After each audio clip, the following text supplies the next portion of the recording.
today, family.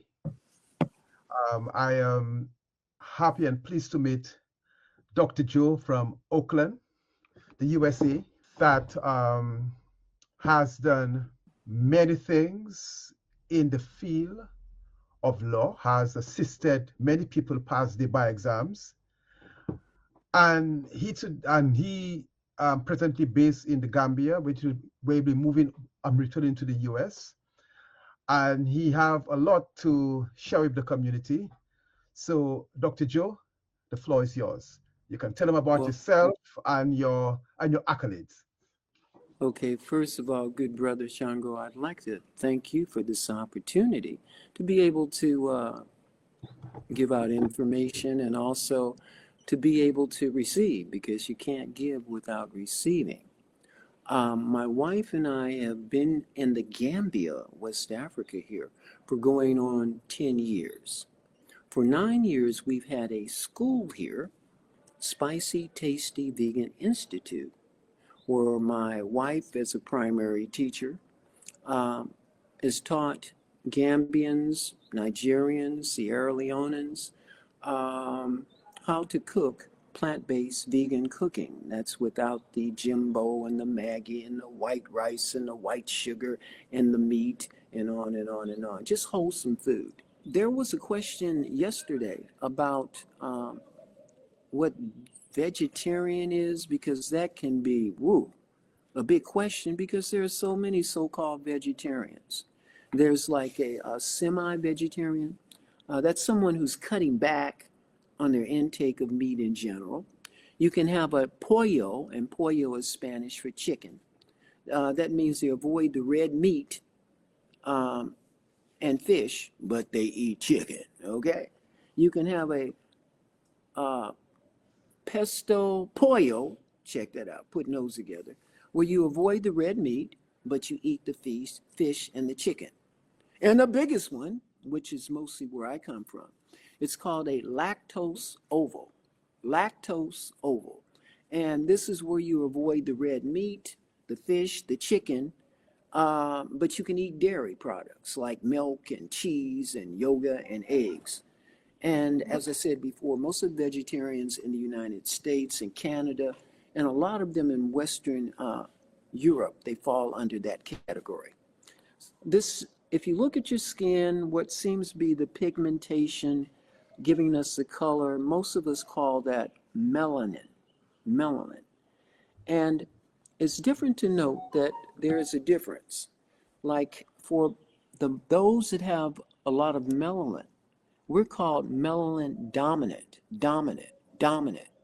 But those that have less melanin, they're melanin recessive. Everyone has melanin, but some are dominant, some are recessive. If you're a melanin dominant person, you have 12 melanin sites as opposed to the 7 that melanin recessive have.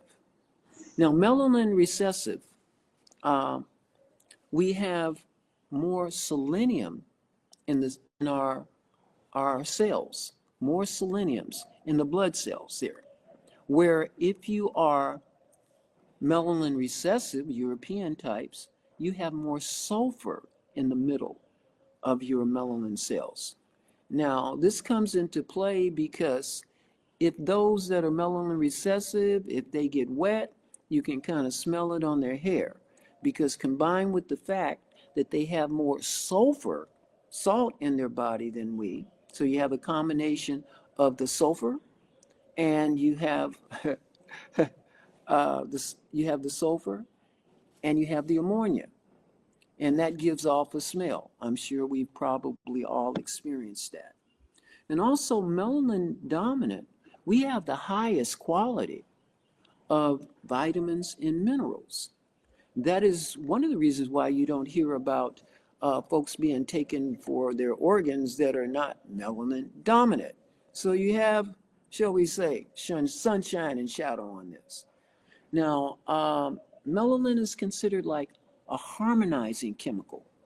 And there are some that say when you have dominant, it makes you more psychic, more spiritual, more intelligent, and compassionate.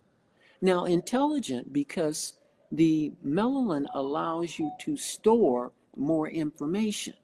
So the Mm-hmm. more information you have, the more intelligent you're going to be. Now, physically, being a melanin dominant, we have a wider peripheral vision than those that are melanin recessive. Now, with melanin dominant, we have a wonderful challenge because we are being bombarded by four different directions. Okay? Mm-hmm. Number one, you look at the calcium. Those things will calcify straight off the block. So we're looking at alcohol. Alcohol, as you probably know, is not good for your liver. It's not good for your blood. It has a lot of problems. It lowers the frequency of your body, and it allows other entities to influence you. They don't call it the spirits for nothing. You also have caffeine, and you'll notice that a lot of folks are hooked on that and they're drinking caffeine regularly. Now, Mm-hmm. that's not to be confused with nicotine, because nicotine in and of itself, pure nicotine, is good.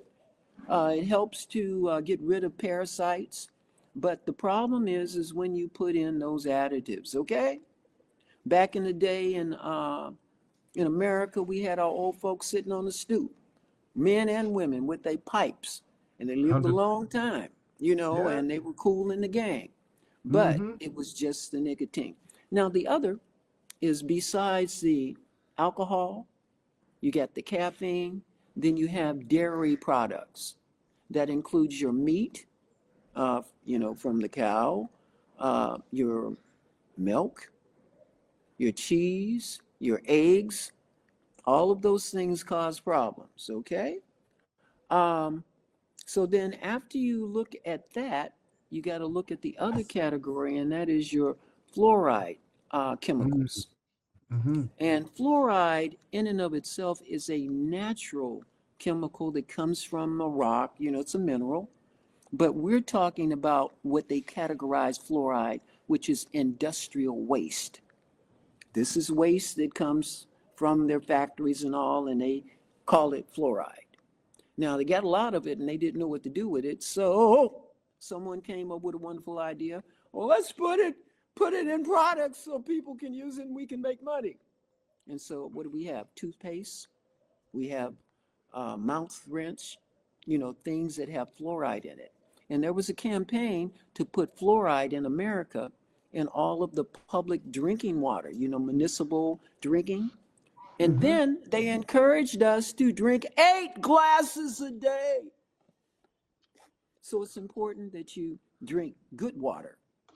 Okay, now let's go with the simple story. Pineal gland, third eye. The Mm-hmm. pineal gland, it allows you to see out of the matrix. Okay? Yes. Now, if you want to keep a person submissive, then you're going to work very hard to make sure that they cannot see clearly. So one of the things you do is you give them those things that cause the calcium to build up, to start to calcify your pineal gland. We talked about the alcohol, the caffeine, we talked about the dairy products. Now, the other, we talked about the fluoride chemicals, because that also reduces the production of melanin if it's starting to calcify it, close it up. And it's going to impair the sleep wake cycle.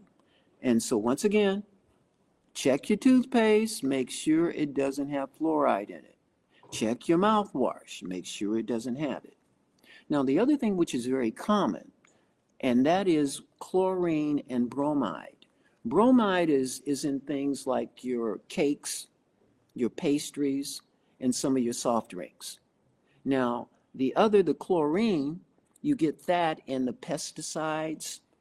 It's found in seafood. Let me say that again, seafood.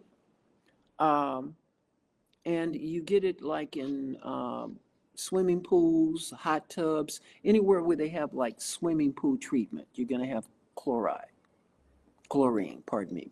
So avoid those things. The other is what's called a BVO, that's brominate vegetable oil, and potassium brominate. If you see that, stay away from it. So we get Mm. one, two, three areas, and the other area they hit us with is mercury. In America, being a family of 10 and we didn't have a lot of money, we ended up like on a welfare system. And so the dentist would have us lined up, and at an early age, they would drill holes in our teeth and put in mercury. Mercury. Um, Also, mercury is used in the vaccines. Uh, Thermosol, that's like a vaccine preservative. But it does not surprise me that in America, if you look at professions, the highest rate of suicide is among the dentists. And how often do they give us fluoride? You go in, you think you're looking your teeth good, and you come out dumber than you were before. Okay? So that can be a problem. So those are the things that cause the calcification. So one of the first things you should do is stop any activity that's causing it. Stop drinking alcohol. Stop drinking the coffee with the caffeine. Leave the dairy alone. Leave the artificial sweetness alone. Leave the the sugar sweetened juice. Leave that alone. And of course, leave the white flour, because the white flour, it has no nutritional value. It's white because of the bleaching agents. And once again, it's the bleaching agents that cause challenges. Nothing is white and natural. Very few things are. So if you look at flour, if you look at rice, if you look anything where you put in a bread, you put in a bleaching agent to make it white, that's most of the problem. Mm. So stop any of this activity that's causing it, okay? Um, and number two, here's a list of things. Now, I will read them off because the list is long, and it should be. Mm. Chlorella, cilantro, raw lemon juice, garlic, raw apple cider vinegar, oregano oil, neem extract, vitamin K, tamarind, distilled water, raw cocoa, goji berries, watermelon, bananas, coconut oil, hemp seeds, seaweed, essential oils, crystals, as well as regular meditation and chanting. All right? So now you have the things that can help to detox your pineal gland.